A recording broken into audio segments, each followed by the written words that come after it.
hemos tenido a María Ángeles como representante del colectivo de personas con enfermedades raras, que al fin y al cabo son las personas a las que dedicamos nuestro trabajo y todo nuestro cariño. Y tenemos aquí a Aida Hernández, que... Perdón. Perdón. Es que hay dos Aidas en la federación. Ella viene en representación de la Federación Española de Enfermedades Raras, es trabajadora social y uno de los técnicos que tiene el servicio de información y orientación tan importante en estas patologías, dando todo su apoyo tanto a las personas con diagnóstico o en búsqueda de ese diagnóstico como a las personas, a las familias.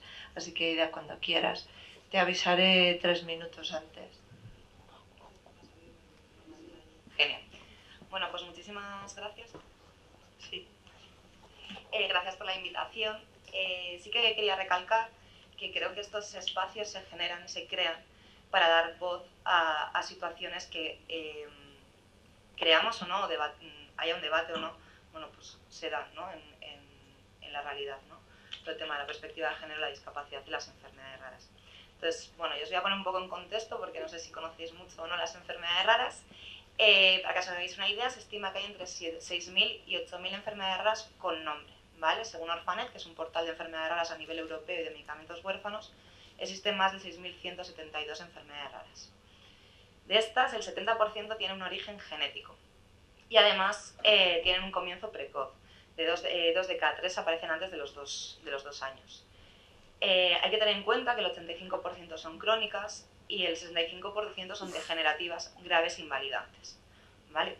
1 de cada 3 casos presenta déficit en el desarrollo motor, sensorial o intelectual, y en 1 de cada 5 enfermedades van acompañadas con dolor, ¿vale? Pensar diariamente convivir con un dolor constante.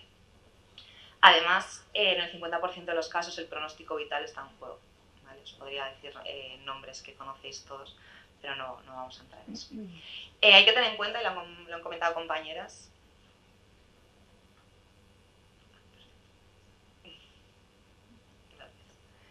vale, la mitad de las personas han sufrido retraso diagnóstico, ¿vale? Ahora mismo estamos entre los 5 y los 10 años de tardanza en dar con un diagnóstico, ¿vale? Y solo el 5% de las enfermedades raras tienen tratamiento y el 20% se están investigando.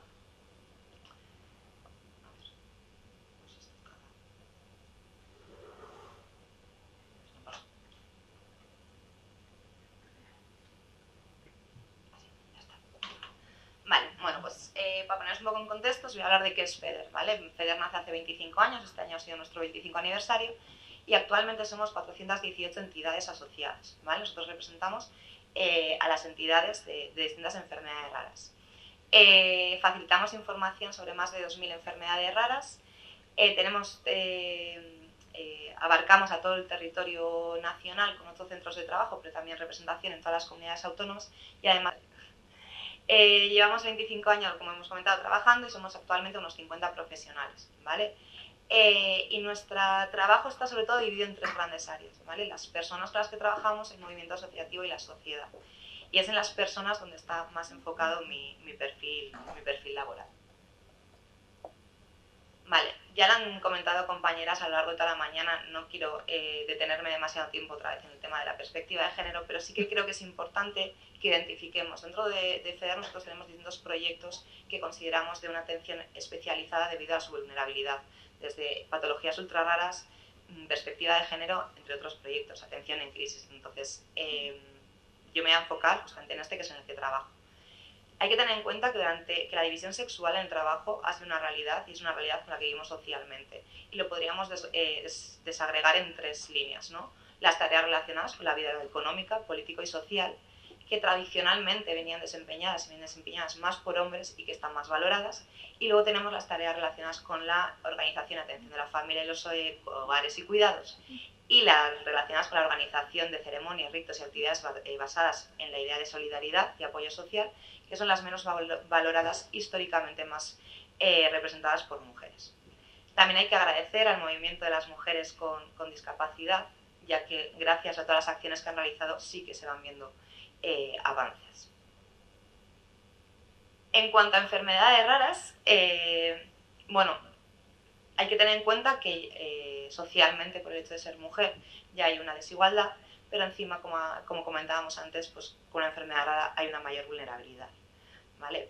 Comentaba la compañera anterior, cuando hablamos que hay unas enfermedades ligadas exclusivamente a las mujeres. Son las que están ligadas exclusivamente a los cromosomas de las mujeres, como podemos tener la trisomía X, el síndrome de Rett, distrofia muscular de Meri-Dreyfus. Esas son exclusivamente ligadas a las mujeres, entonces ya hay una diferenciación. Vale. Vale. Y sí que quería poner en contexto por qué se crea este proyecto en FEDER, de dónde surge este proyecto y por qué se detecta realmente esa desigualdad. Solamente refiriéndonos a los datos del año anterior, del 2023, que son los que hemos analizado el último año, de las 5.227 personas que atendimos desde el Servicio de Información y Orientación, que es en el que trabajo, el 76% eran mujeres. En atención psicológica, de las 439 personas que recibieron atención individual, o sea, de las 572, 439 eran mujeres. En total, un 76% de las personas atendidas desde los servicios de atención directa en el 2023 eran mujeres. Esto no es un dato exclusivo del 2023, es un dato que se repite cada año. Y de ahí surge la necesidad de este proyecto, se detecta esta necesidad de abordar la perspectiva de género en las enfermedades raras. Os voy a presentar los objetivos, pero sí que donde me quiero detener son en los 3 perfiles con los que trabajamos desde FEDER, ¿vale? Comentar que los objetivos de nuestros proyectos, entre otros, es fomentar la igualdad entre hombres y mujeres a través del abordaje de la perspectiva de género en el colectivo de personas afectadas con enfermedad rara y sin diagnóstico, y para ello necesitamos identificar y actuar en base a las necesidades de las mujeres afectadas con una enfermedad rara, también mujeres portadoras de una enfermedad rara y las mujeres cuidadoras, que son los 3 perfiles con los que trabajamos. Además, es importante promover la igualdad de género desde el cambio social, generando un impacto sobre el papel de las mujeres que conviven con una enfermedad rara o no tienen diagnóstico aún, además de las mujeres portadoras y cuidadoras. Y también es importante, que muchas veces se nos olvida, la necesidad de actualizar nuestro plan de igualdad, seguir trabajando por actualizar, porque sí que es verdad que hablamos muchas veces en los cambios sociales y también desde las organizaciones hay que fomentar que a nivel interno el equipo humano también tengamos ese plan de igualdad. Bueno, cuando hablamos de los 3 perfiles, uno de ellos son las mujeres afectadas por enfermedades raras o sin diagnóstico. Mañana es el Día Mundial de las Personas sin Diagnóstico.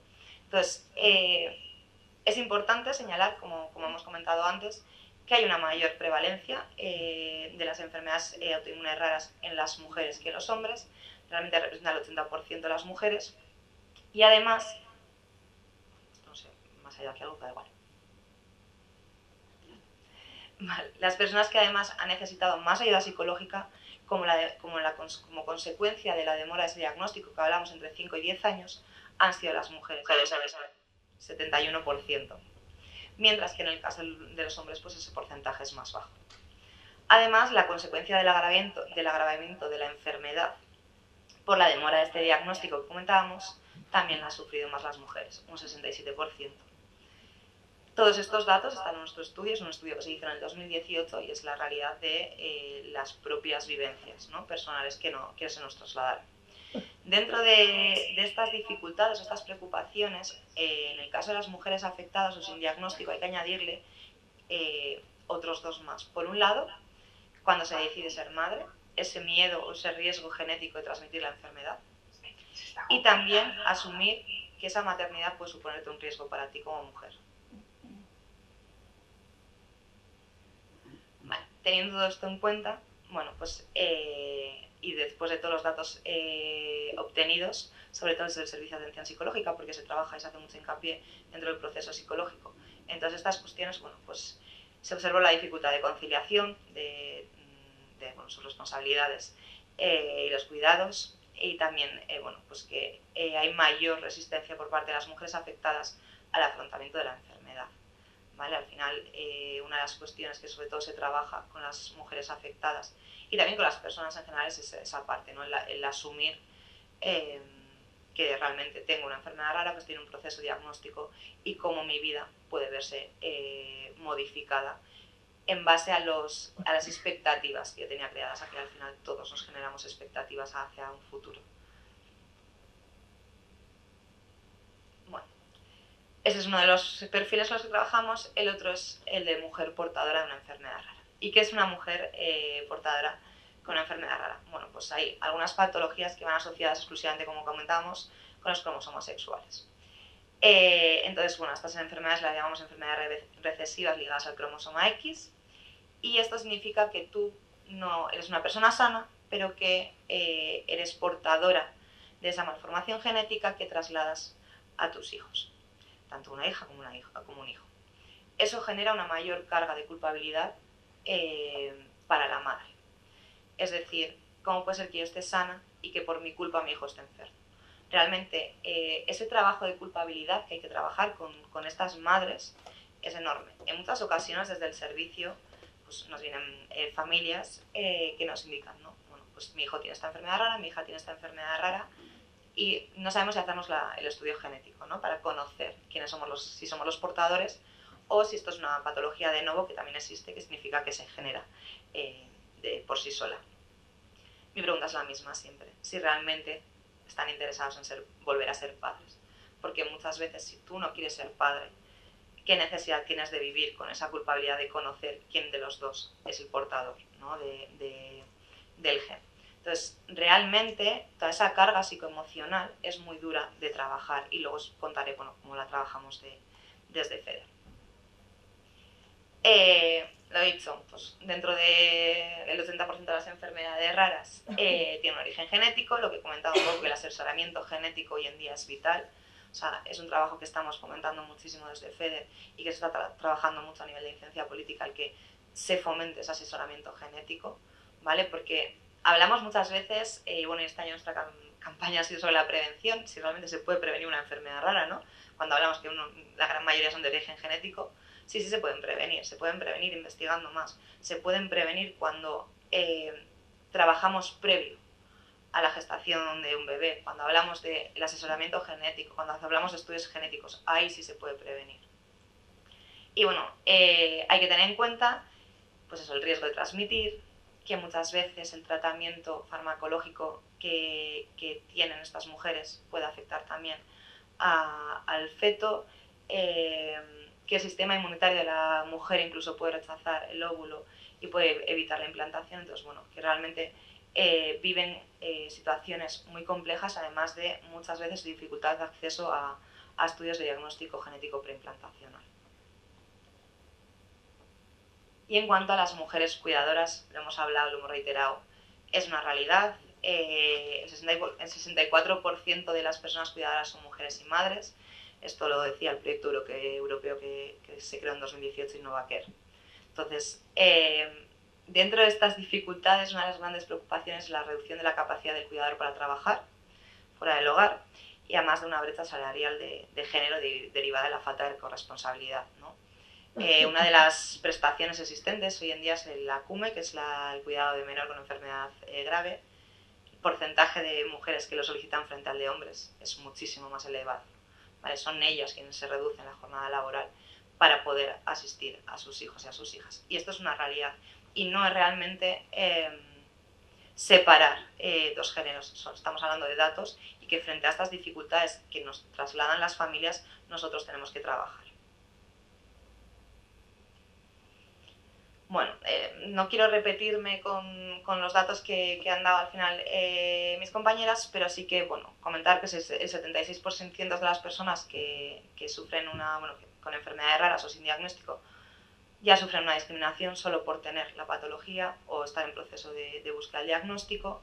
Si además son cuidadoras y mujeres afectadas, se está produciendo una doble discriminación. Y si a esto le añadimos que esas patologías cursan con una discapacidad, estaríamos hablando de una triple discriminación. En cuanto al ámbito sanitario, que no me han estado hablando compañeras, sí que es verdad que en el estudio en serio que realizamos en el 2018, bueno, pues las mujeres se han sentido más vulnerables en este aspecto y más discriminadas, un 57% frente al 45% de los hombres. Y además es importante indicar, bueno, pues que en el 79% de las ocasiones en las que se nos consulta el servicio de información y orientación, la gran mayoría, este 79% son mujeres, generalmente madres. Vale, pues una vez realizado todo este estudio, todo este análisis sobre la realidad de las personas con enfermedades raras o sin diagnóstico, teniendo en cuenta esta perspectiva de género, porque la propia perspectiva nos lo dan los datos obtenidos y consultados a ambos géneros, se estructuró este proyecto. Se empezó a trabajar analizando desde FEDER qué podíamos trabajar con las familias. Como os he comentado antes, trabajamos con entidades, pero también trabajamos directamente con familias desde el Servicio de Información y Orientación y desde el Servicio de Atención Psicológica, que somos el equipo de atención directa. Entonces, de cara a poder identificar y actuar en base a las necesidades, hay dos líneas de trabajo. Por un lado, priorizamos la atención de los casos que identificamos como más vulnerables. ¿Vale? En este caso, la vulnerabilidad va asociada al género. Para ello, monitorizamos nuestra atención. Semestralmente realizamos distintos informes para detectar a las personas de los casos sin diagnóstico, casos de reclamación de discapacidad, de relación de solicitudes por parte en los centros educativos de recursos educativos.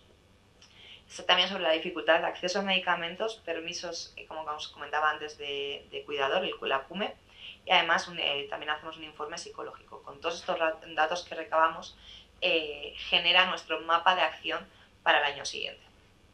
Y cuando necesitamos, y sobre este primer objetivo también estamos sensibilizando y capacitando a hombres y a mujeres que conviven con enfermedades raras. ¿Vale? Sobre todo trabajamos mucho la necesidad y la importancia de la corresponsabilidad. Es necesario dotarles de recursos que fomenten su autonomía personal y su participación social. Y para ello, este año tenemos 3 acciones. Por un lado, un grupo de ayuda mutua con mujeres portadoras, un taller de corresponsabilidad y también un taller de asesoramiento genético, informar realmente a las familias de cómo funciona el proceso de asesoramiento genético, que lo vemos clave realmente en este proyecto. En cuanto al plan de igualdad, que muchas veces es como que desencaja de, bueno, estáis hablando de las personas enfermedades raras, ¿qué pinta aquí el plan de igualdad, no? Pues un poco lo que os comentaba. No podemos trabajar solicitando un cambio social cuando dentro de la propia organización no tenemos en cuenta la perspectiva de género. Entonces, para ello, hace años creó el plan de igualdad y cada X tiempo lo vamos actualizando. ¿Por qué es importante un plan de igualdad en una organización? Mejora el clima laboral, mejora la productividad y reducción del absentismo, ayuda a la retención de talento, se eliminan modelos de conducta del pasado y ayuda a acabar con problemas de discriminación y acoso sexual.